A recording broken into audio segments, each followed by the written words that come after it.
Hi, Mike Nimmy here, deepest, darkest Suffolk. Recently went to the spring conference at Harrogate for the Lib Dems, and on the Friday evening a fringe event which was hosted by the Lib Dem Lawyers Association, and it was the Adonamo theory of democracy. Is democracy and the rule of law in permanent decline? And I think when we look around the world, we could probably say it probably is. Anyway, that was interestingly, we had an excellent panel who debated this. We had John Sweeney, the author and broadcaster, later Panorama, who's been spending an awful lot of time in Ukraine since the start of the Ukraine war. We had David Howarth, Professor of Law and Public Policy, who used to be the MP for Cambridge. We had Irene von Wees, who's a former MEP and an academic. And we had James Sambach, our local guy, who is currently the chair. And the chair of the whole thing was Graham Conley. And it was a very spirited debate. I think John Sweeney sort of stole the show on the basis that he'd seen and had interviews with the American president for the second time, Mr. Trump, and he had them over a number of years with decades, so he'd seen the change and he was able to give a very personal account.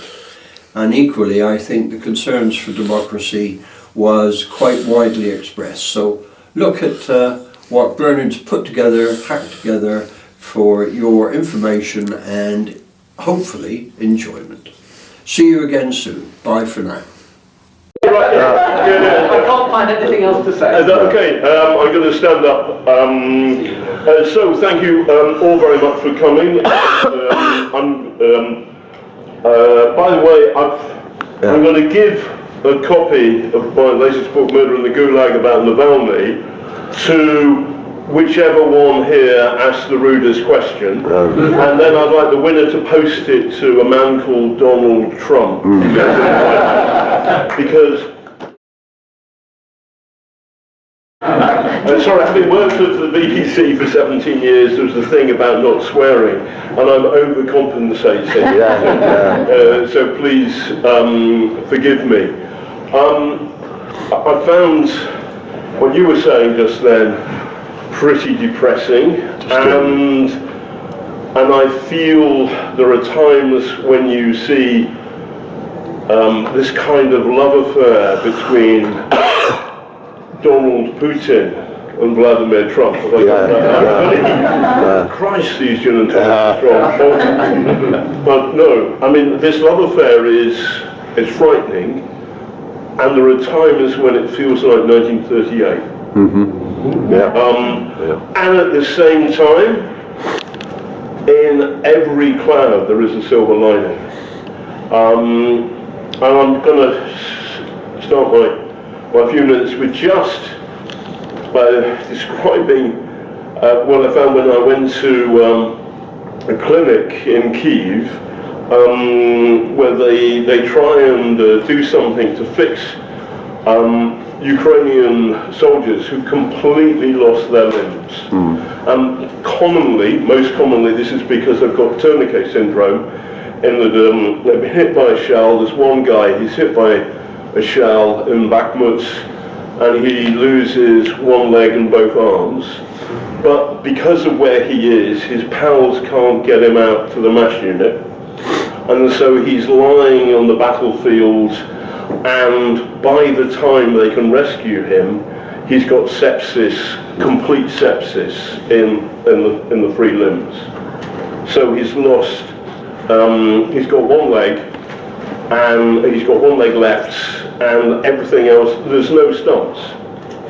So you can't do a normal kind of wooden leg or whatever it is. I'm not a doctor. You can't do a normal prosthesis if there isn't a stump. But the Ukrainians are smart and good and clever. And they've come up with something called osteointegration, which is when the wound is better, they drill a hole in the stump, and then so it makes a nice kind of socket, and then you can put a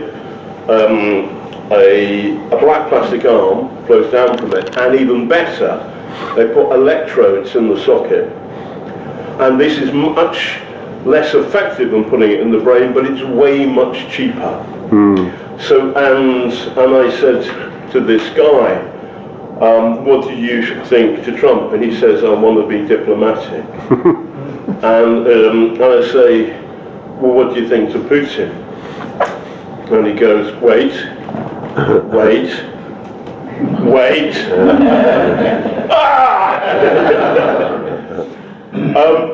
I told that story. I was invited on ITV's Good Morning Britain on the 3rd anniversary in a live thing from Kyiv, and I told that story with the gesture to Susanna Reid, and she went, John, this is a family show. We'd like to apologise for Mr. Sweeney's obscene gesture. And I went, I'm terribly sorry. To be honest with you, fellow Liberal Democrats, I wasn't really. So, yeah, these are dark times. Because what we're seeing is, I think that Vladimir Putin has mentally captured Donald Trump. And there is something wrong about Donald Trump. I did a film for Newsnight about Trump and the mob, which shows his kind of, his love of gangsterism. He likes this fascist vibe. He likes the Gambinos.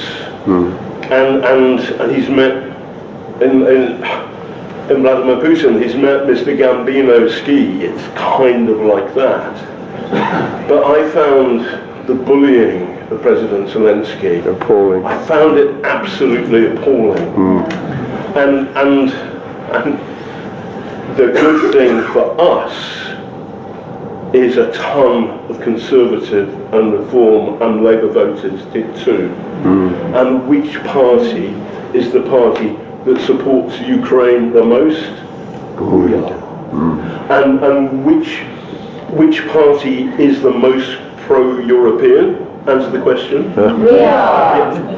Yeah. So there's a bit of hope here, because otherwise everything we're all going to say is just too depressing. But at the same time, respect for the rule of law is being thrown out of the window in the United States. Now I think a lot about my Ukrainian friends.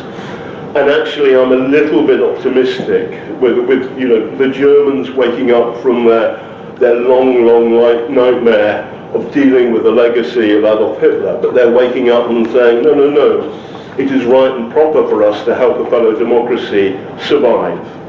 And that's very exciting. Listen, we're always going to have rows with the French, but whose side is Macron on? Is he friend or foe? He's a friend. Donald Trump? You don't know.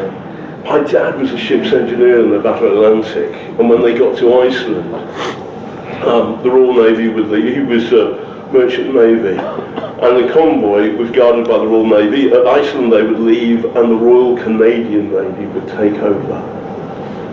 And when the weather was good for Beecher's Buoy, the Canadians would send all the ships, my dad's, to Canadian bacon and maple syrup and a bit naughty Canadian whiskey. And correct. And the moment, by the way, they're not serving Canadian whiskey in the bar here. I've made a complaint. But the moment Trump said, tariffs against Canada, I bought myself a bottle of Canadian whiskey. Canadian bacon is way too expensive. But we have an opportunity in this dark moment when the rule of law is being monstered by this fool, this idiot in the White House. And that is, we must help the best of the rest of the West. In Canada, in Greenland, I don't know about you, but I'm learning Danish. But I am, and our friends in Ukraine. And we have to, and also, we need to, Ed Davies wonderful, but I think I want him to be more positive about getting us back into Europe, not by 2030.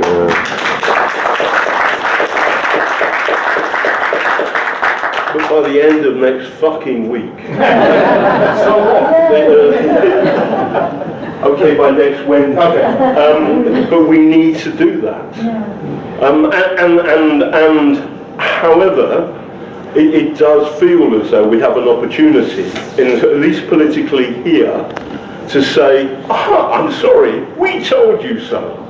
So a lot of the arguments, I mean, I stayed on Twitter, it's a bit like, it's a bit like being in Bakhmut in 2022. You get hit a lot. However, you stay for as long as possible, and I've stayed. And I argue with people, and a lot of people say, like European Union, or the Common Market, and now the European Union, has helped guarantee peace in Europe since 1945. And they say, no, that's NATO. No. Well, I have news for the right. Your friend Donald Trump is hollowing out NATO from the inside. We can't trust the Americans, under their current leader, to do anything for our defense. So our own national security and our belief and trust in the rule of law depends upon us standing up for everything we believe in. And that is closer integration to Europe, some kind of European army or something like that, and that Europe uses its enormous strength and wealth to fight the new fascists. And actually, there's a lot of us. And actually, we're smart and we're good. And we shouldn't be intimidated by the marmalade messiah in the White House. I mean, I don't know, how long have that been going on for? A while. For a while, thank you very much. Okay, so, I'm running out of for a while. Anyway, never mind. I met Trump 3 times for Panorama. The first time, we were doing a documentary about the Mormon candidate, Mitt Romney, who was actually a good guy, but what Trump said was boring, and I got bored, and I was hungover, and I said to him, why the comb over? Why don't you just chop your hair off and be an honest bald man like me? Donald Trump didn't like it. Left a minute later. I could have been ruder, and I should have been. The second time, it was a setup. We were doing a film about how he was being horrible to his neighbours in Scotland. Yeah. Ungodly. Seen the sign? I don't want to. Would you like to tell everybody what it says on the sign?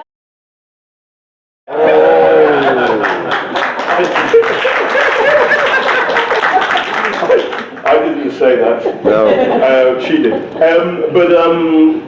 Anyway, and I had anyway, so Trump, he likes the media, and he says, hey, I'll take you for a ride in my golf buggy, great telly, and he goes off the cliff of one of those bunker things in the golf course, and I'm on the edge of my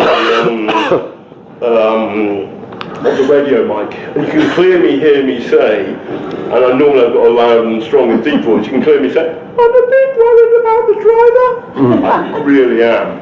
Anyway, I then meet Trump, and I go about through the golf course stuff, but I'm interested in his financial relationship with a Russian-born gangster called Felix Sater. Yeah. And I give him a hard time about this. And then Trump says, well, maybe you're thick, John. And this became a catchphrase, BBC Panorama, well, maybe you're thick, John. But Trump gets up to go, he offers his hand, and I sit down, I don't move, and I say, why did you buy your concrete from Fat Tony Salerno? Which he did. He didn't like this, but that's how to handle Donald Trump. He's a bit of a fascist, he's a bit of a gangster, and he's a fool. And all of us who believe in liberal democratic values and the rule of law need to stand up to him.